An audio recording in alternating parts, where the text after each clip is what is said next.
Y bueno, vamos a empezar esta reunión. Primero, antes que nada, agradeciéndoles a cada uno su asistencia. Y hoy vamos a tratar de hacer de ese lenguaje complejo un lenguaje mucho más simple para, para que podamos entender un poquito de qué se trata este tema y este trastorno, sobre todo, ¿verdad? Que es la intención de esta reunión. Pues bueno, el día de hoy hablaremos del trastorno límite de la personalidad, que nos dice lo siguiente.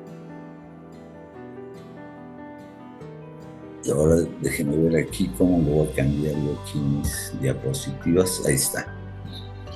Bueno, la definición del trastorno dice que el trastorno límite de la personalidad se define como un patrón dominante de inestabilidad del estado de ánimo, tanto en las relaciones interpersonales, que son muy inestables y son muy intensas. Este trastorno genera mucha impulsividad, ira inapropiada, falta de control sobre la misma ira, amenazas y gestos recurrentes de suicidio, conducta de automutilación, alteración notable y persistente de la identidad, sentimientos crónicos de vacío y esfuerzos frenéticos para evitar el abandono, que es uno de los síntomas principales de este trastorno, ¿no? Generalmente cuando el paciente siente este hueco, este vacío, esa ausencia de alguien significativo o no para ella, sobre todo se da más cuando la persona es muy significativa para quien lo tiene, ¿no? Quien posee este trastorno, pues es uno de los síntomas donde muestra más todas estas emociones, irritabilidades, intentos de ira y probablemente hasta del cutting, ¿no? Y bueno, esos rechazos pueden ser, como bien dice la diapositiva, pueden ser reales o imaginarios, también pueden experimentar ideación paranoide, es decir, estados mentales alterados, ya sea transitoria o síntomas disociativos. Cuando no entiendan algún término pueden abrir su micrófono y ampliamos un poco el término.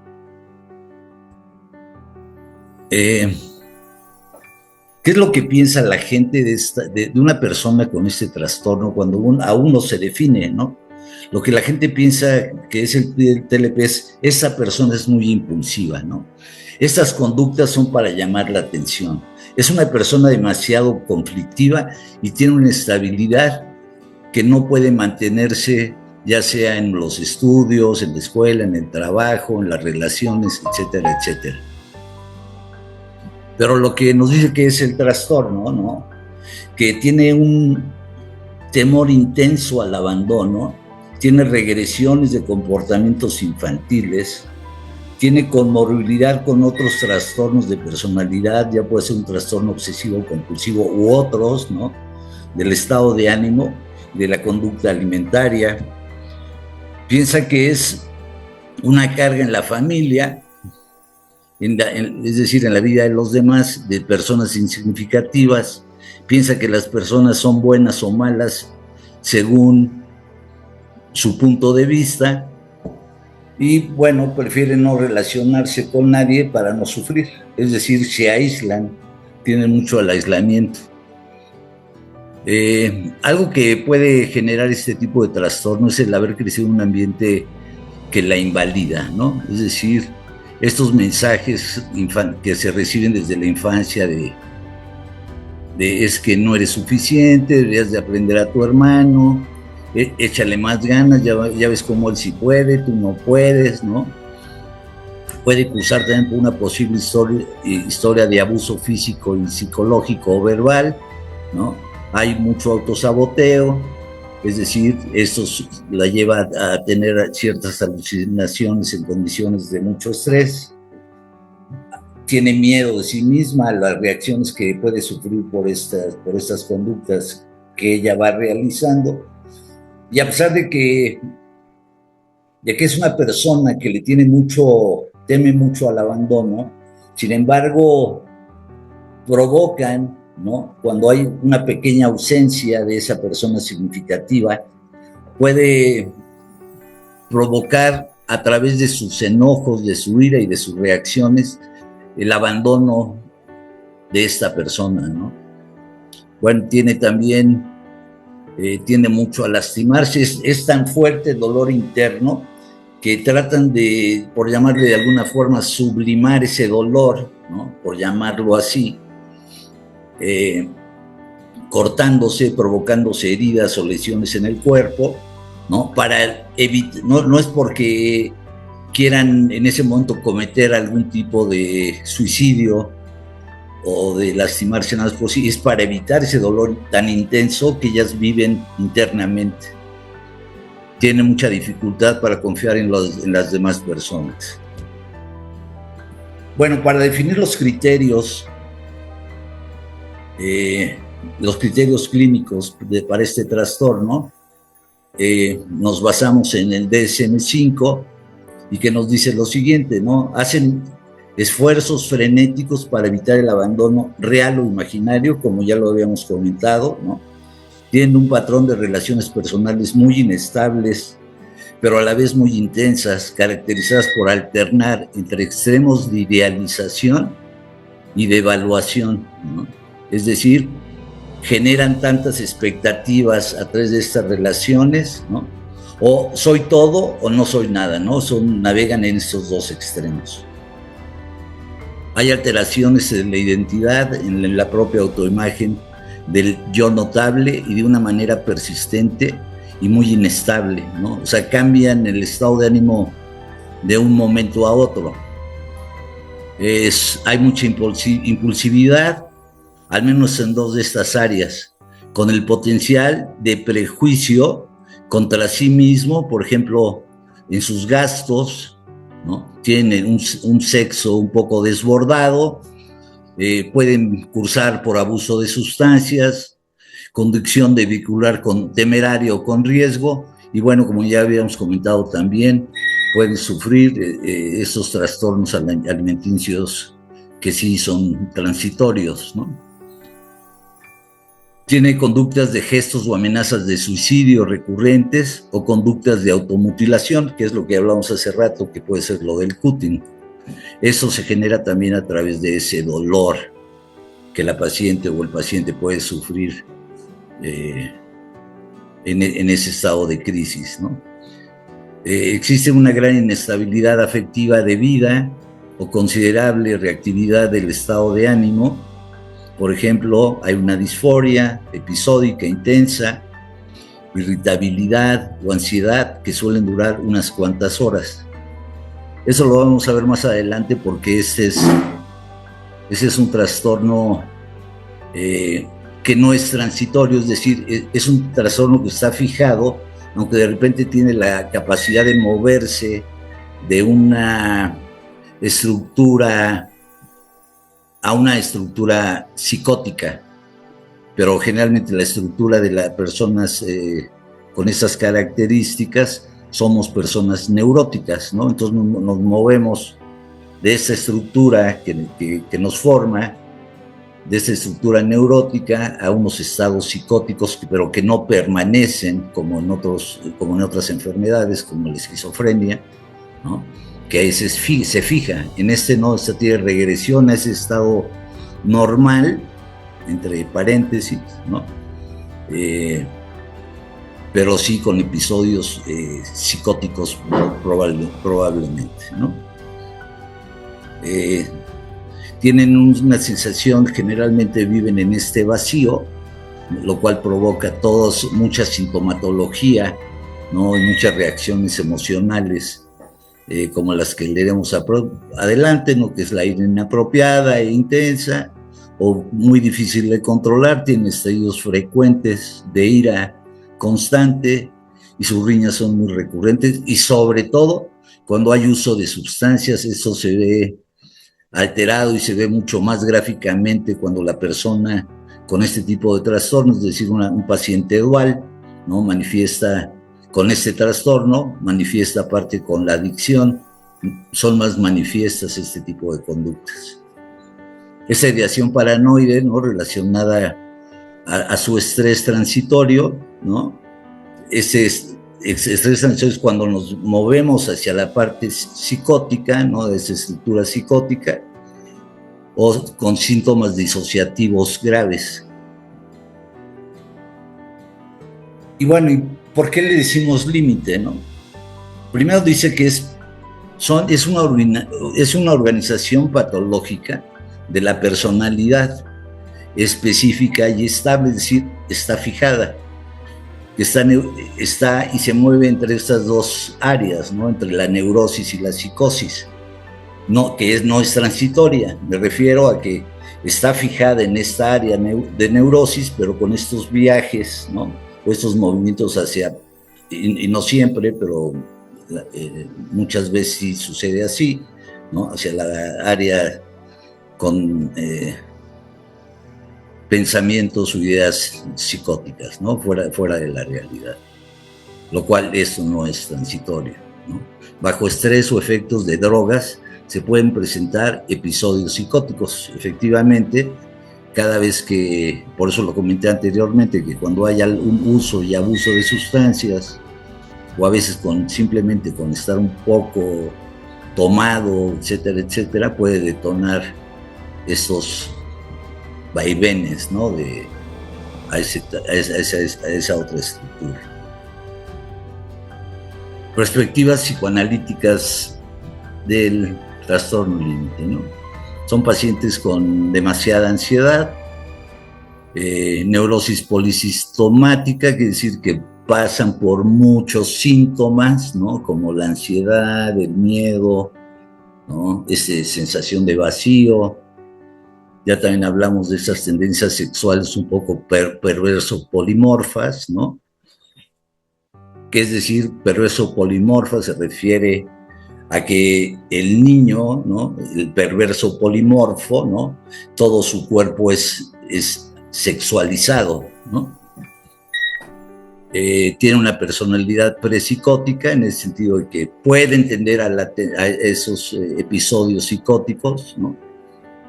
Pero no están en esa área, como ya lo comentamos anteriormente. Sobre todo, pues esta neurosis es muy impulsiva, tienen grandes impulsos hacia cualquier cosa, básicamente, ¿no? Pero sobre todo también tienen tendencia a las adicciones. Hay desórdenes de carácter caracterológicos de nivel inferior, es decir, no hay a veces mucha conciencia de lo que el paciente está pasando o está viviendo en ese estado cuando se presenta estos síntomas en la crisis. Ya hablamos de un poco de estos síntomas, ¿no? que presentan estos pacientes, ¿no? Que tienen una ansiedad, que suelen presentar ansiedad flotante, es decir, muy fluyente, ¿no? Entre muy grave y muy leve, ¿no? Que es crónica, es decir, dura un tiempo, pero también a la vez es difusa, ¿no? La neurosis polisintomática, ¿no? Son las fobias, neurosis obsesivo-compulsiva, ¿no? Reacciones disociativas, hipocondria, es decir, tienden mucho a sentirse enfermos, tendencias paranoides e hipocondriacas, ¿no? También de que siempre sienten que algo les va a pasar, ¿no? Tendencias sexuales perverso-polimorfas, ya hablamos un poquito de lo que se trata, ¿no? A veces inhiben su sexualidad, tienen una desviación sexual manifiesta, a veces recurren por promiscuidad y con elementos sádicos, como aquí mencionamos, ¿no? Hay manifestaciones primitivas de agresión o reemplazo de los objetos genitales, es decir, la micción y la defecación, ¿no? A veces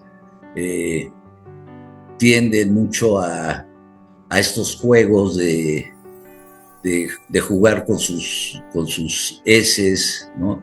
O con la micción ellos mismos, ¿no? Que a veces en un brote, ¿no?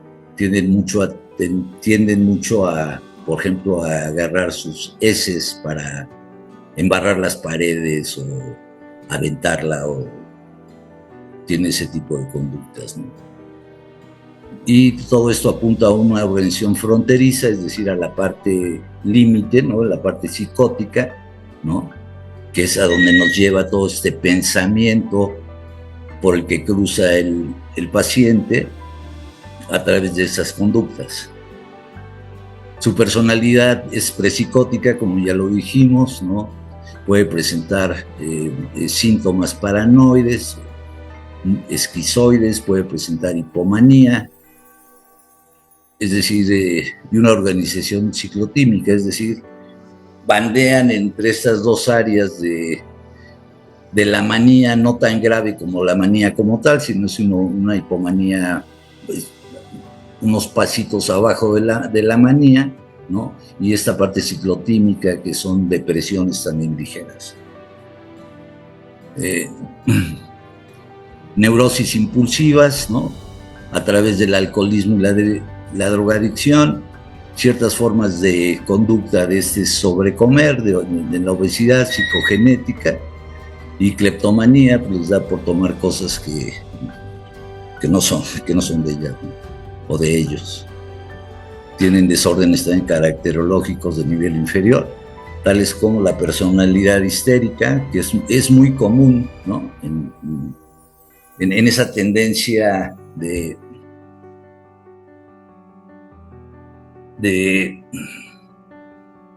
esa regresión infantil, ¿no? Hay la habilidad emocional, hay un excesivo y tienen mucho al exceso de los compromisos que generan, ¿no? Tienen mucha dependencia y pasan por exhibicionismo. Ya hablamos también de su hipersexualidad y su división sexual, es decir, también esos dos extremos, y tendencias competitivas y rasgos masoquistas. Mecanismos de defensa para el trastorno límite de la personalidad, ¿no? En estos pues encontramos 5 mecanismos de defensa, ¿no?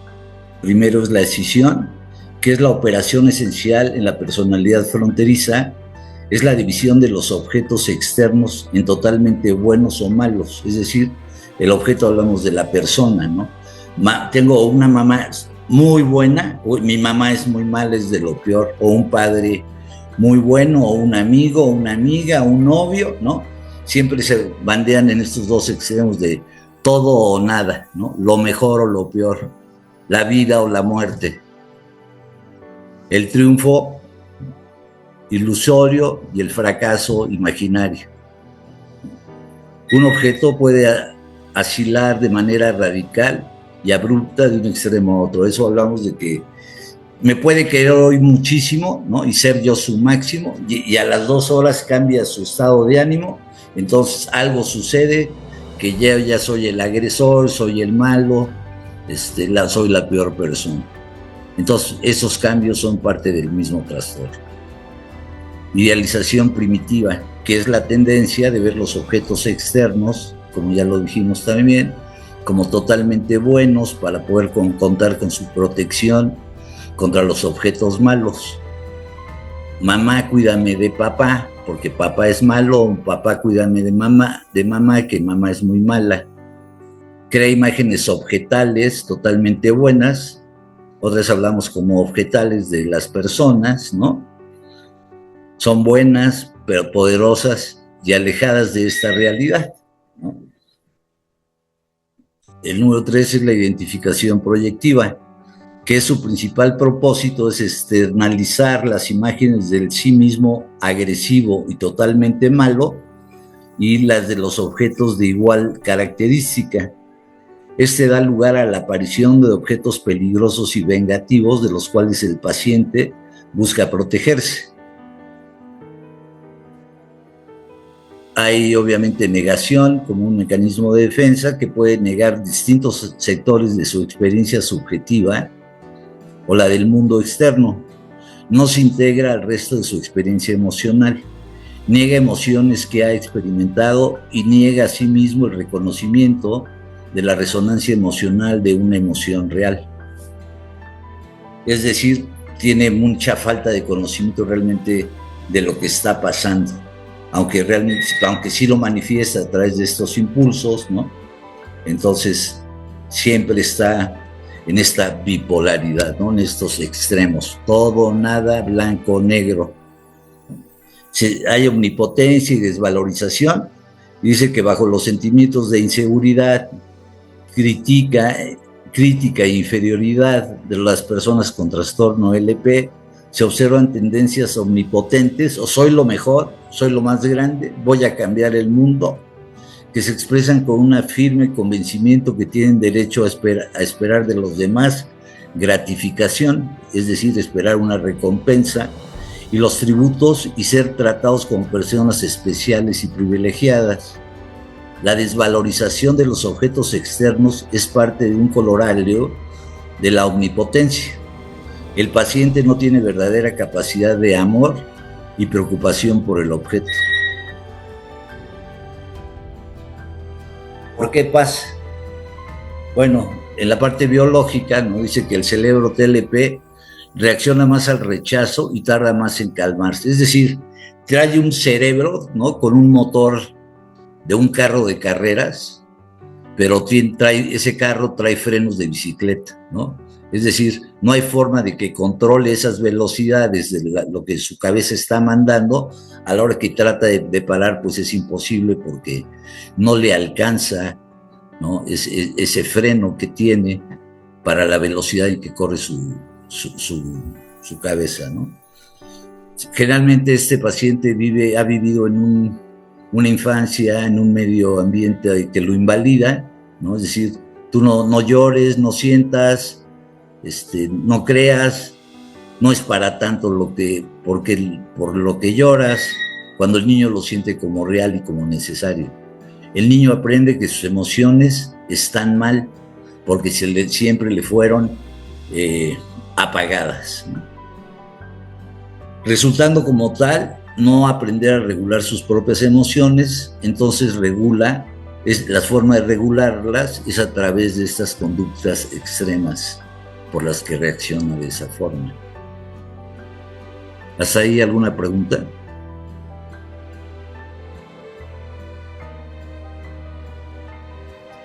Ok, nos seguimos.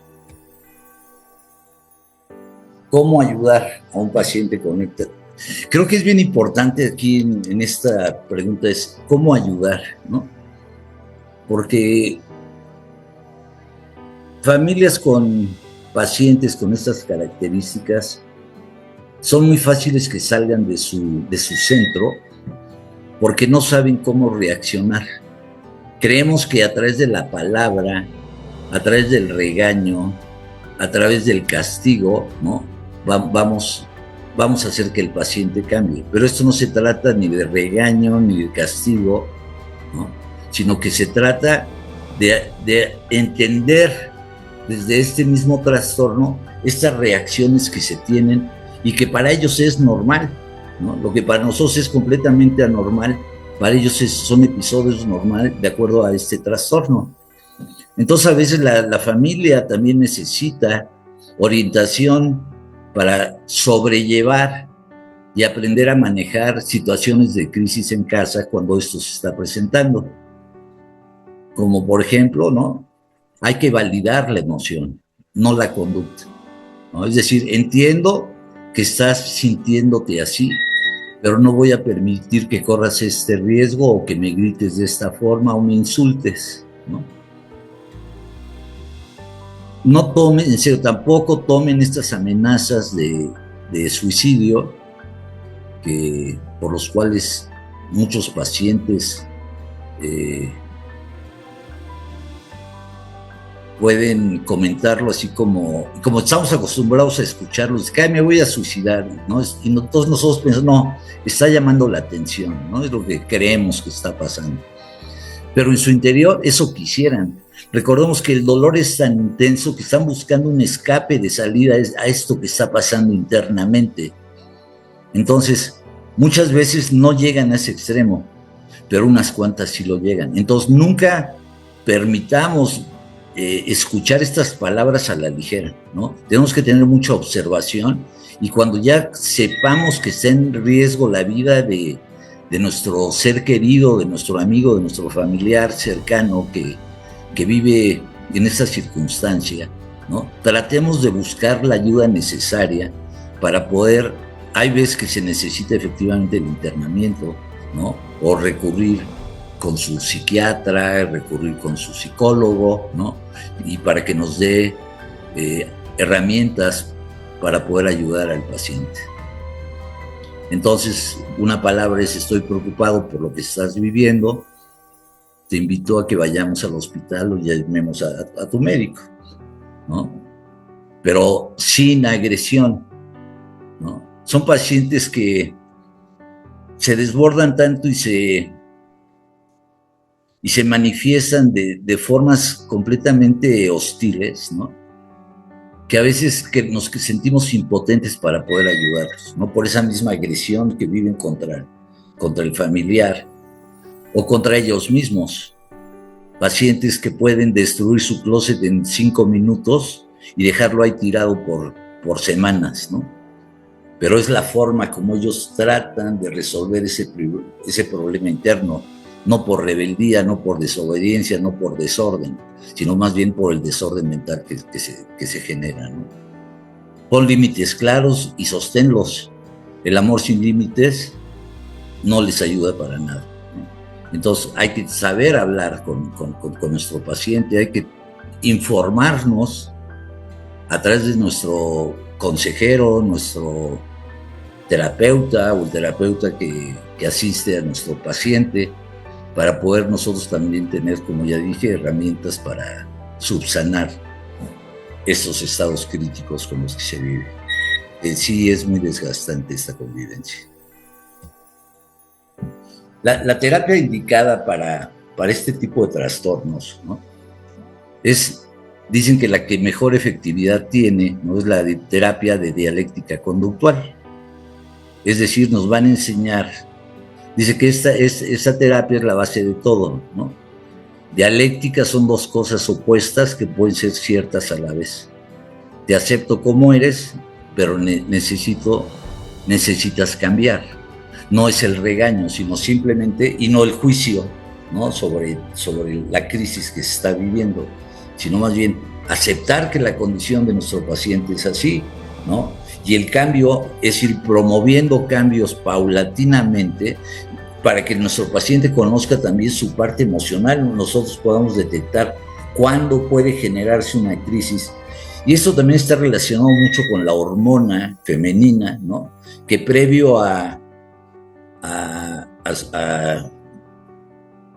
su regla, ¿no?, tenga crisis hormonales que le estén generando y detonando también crisis del propio trastorno.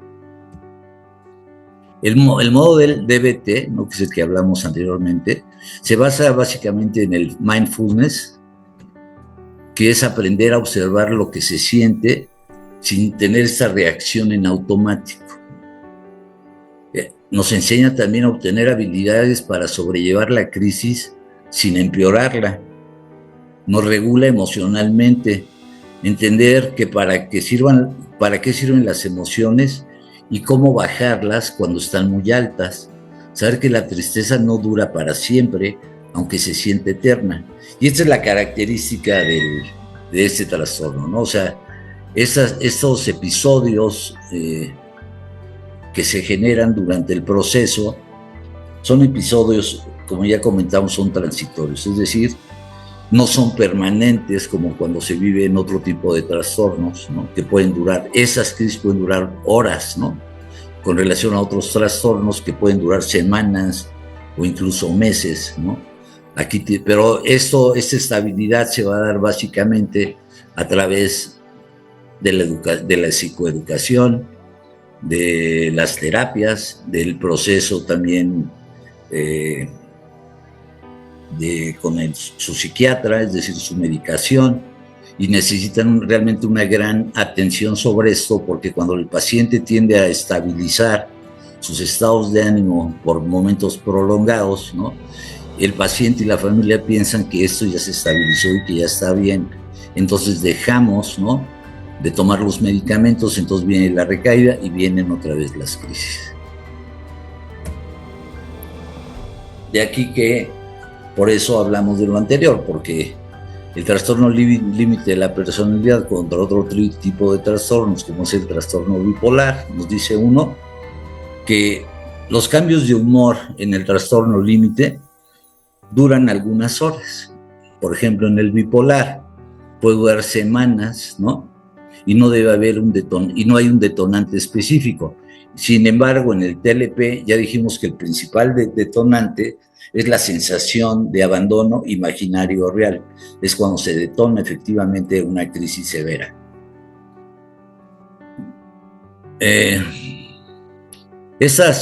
¿Cómo vive su realidad? Bueno, estas distorsiones que tiene son pasajeras, es decir, que en esos estados por eso se llama border, ¿no? Porque traspasa de esta parte neurótica a esta parte psicótica, se da un viajecito hacia la parte psicótica, pero siempre regresa hacia esta estructura, ¿no? Que es la estructura neurótica, entonces tiene esta regresión y entonces se estabiliza.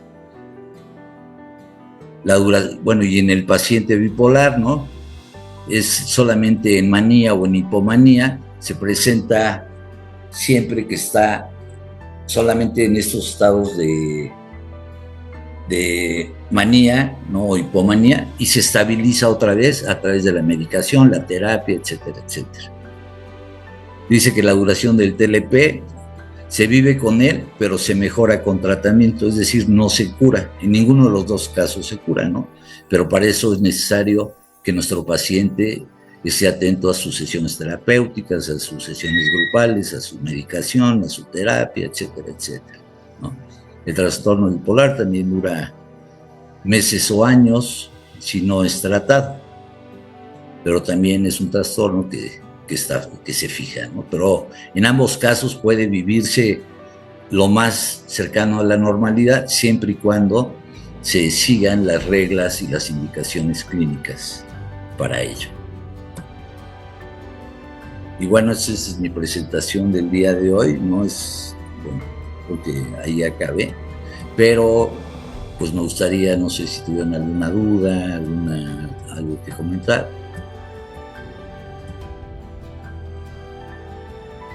El micrófono lo pueden abrir libremente. Hola, Padrino Jesús. Buenas noches. ¿Quién es? Soy Ana Barreto, mamá de Rose. Hola, señor. Hola, Ana, ¿cómo estás? Bien, gracias.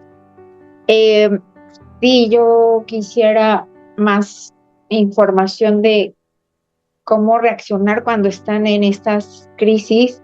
Ya nos dijo que debe ser amablemente, sin violencia, sin malos. Sí, sin malinterpretar el síntoma, ¿no? Porque al final de cuentas es un síntoma por el que cruzan estos pacientes, no es que ellos sean así o son malos o son rebeldes o no, es parte del síntoma del trastorno, la agresión. Pero en ese momento que están en la crisis, como no escuchan. No escuchan porque ellos van a defender su idea o su emoción, ¿no? Hasta explotar. Por eso hay que, para mi experiencia desde ese punto de vista, lo mejor es soltarlos, es decir, permitir que hablen, que se desborden, ¿no? En el habla y que saquen todo lo que traigan, van a sacar sapos por la boca y ranas y renacuajos, ¿no? Pero permitirlos sin responder, solamente con la escucha. Entonces la escucha en ese sentido sin responder a eso que a veces es completamente, es ese motor que viene a 1000 por hora y que no lo puede frenar uno con nada, hay que permitirlo que baje esa intensidad solo. Y yo sé que, bueno, mantener silencio en situaciones donde uno vive esa agresión directamente, pues de eso se trata, de aprender a reaccionar de diferente forma como lo hemos venido haciendo. Esa es la única recomendación. Porque, bueno, no, ya les hablé de un tipo de terapia que se da para estos casos, ¿no? Que es muy efectiva, es la terapia de dialéctica, que ya se las enseñé en la última diapositiva, ¿no? Es la DBT, terapia dialéctica conductual, ¿no? Que nos enseñan cómo tratar a nuestro paciente, pero también el terapeuta a cargo de nuestro paciente tiene la capacidad para llevar a cabo intervenciones psicoeducativas con relación a este tipo de trastornos.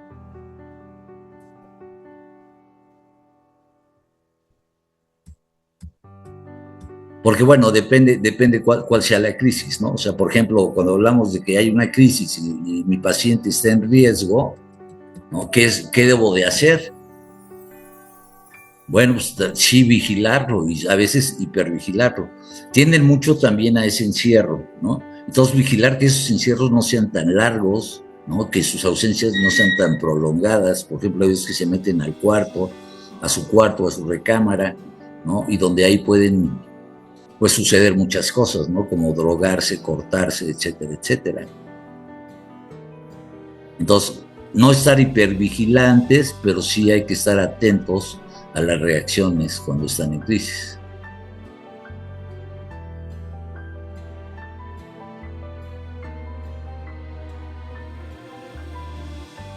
Ya no oí.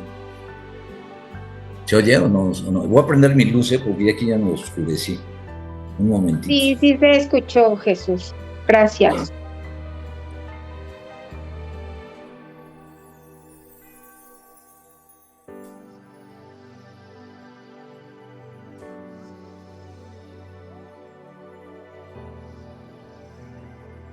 ¿Sí? ¿Alguien más?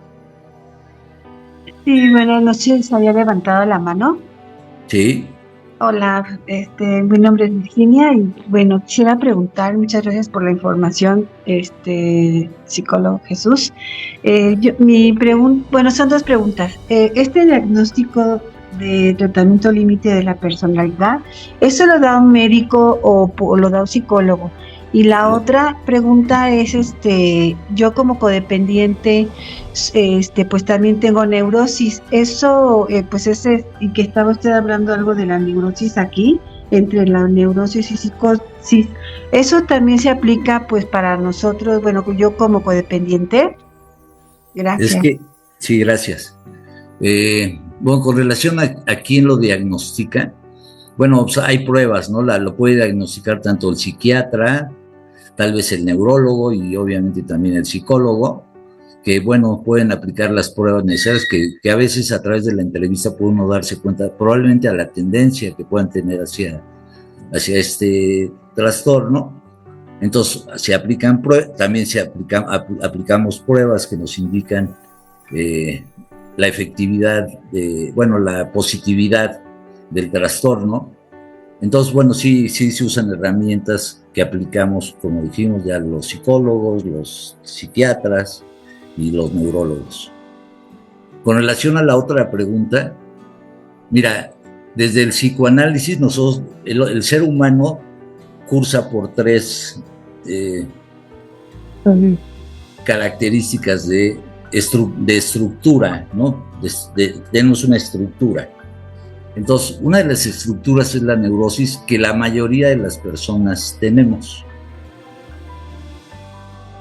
Y de ahí, bueno, se derivan ya, como vimos ahorita, estas histerias, ¿no? Que nos llevan a estos actos, ¿no? Del cutting, del pensamiento, de las emociones incontrolables, etcétera, etcétera. La otro tipo de estructura es la estructura psicótica, que ya hablamos de ya una postura más irreal que se vive como ya dijimos, con pacientes como esquizofrénicos, ¿no? Y la otra es una estructura perversa, ¿no? Entonces, desde este punto de vista, desde el psicoanálisis, la estructura neurótica es normal. La cosa es también qué está generando esta histeria en nosotros, ¿no? ¿Qué no hemos trascendido? ¿Qué venimos nosotros arrastrando también desde nuestra propia infancia? Para poder también decir, porque hablas un poco de codependencia, ¿no? Y entonces, ¿qué es? Yo dividiría un poco tanto la estructura como estos otros síntomas, ¿no? De ser codependiente o ser adicto o ser cualquier otra cosa con relación a mi estructura, porque la estructura es normal, pero ya las otras conductas que se añaden a esa estructura son lo que nos pueden llevar a este tipo de trastornos o a una personalidad más dependiente, más adictiva, etcétera, etcétera. No sé si con eso... Sí, está muy bien, gracias. Sí, gracias a ti. ¿Alguien más? Sí, yo, Maritza. Adelante, Maritza. Buenas noches. Hola, buenas noches. Son dos preguntas. En un paciente dual, ¿cuál qué es más importante tratar? ¿La parte de la drogadicción o la parte psiquiátrica? ¿O cómo puede ser tratada esta situación en ambos, o sea, paralela, de una manera paralela? Y otra pregunta, ¿estos pacientes pueden vivir solos? Porque mi hijo vive solo. Ahorita está internado, pero ya tiene 2 años viviendo solo. Sí, bueno, ¿qué fue primero, el huevo o la gallina? ¿No? Uh-huh. Creo que las dos son muy importantes, porque el huevo no existe sin la gallina y la gallina no existe sin el huevo. Entonces, dependiendo, obviamente, cuál es el otro criterio clínico, aparte de la adicción, ¿no?, que se tenga, para saber qué es más importante. Si uno está detonando al otro, o qué detona qué. Entonces, los dos tienen una importancia con tratamiento completamente distinto.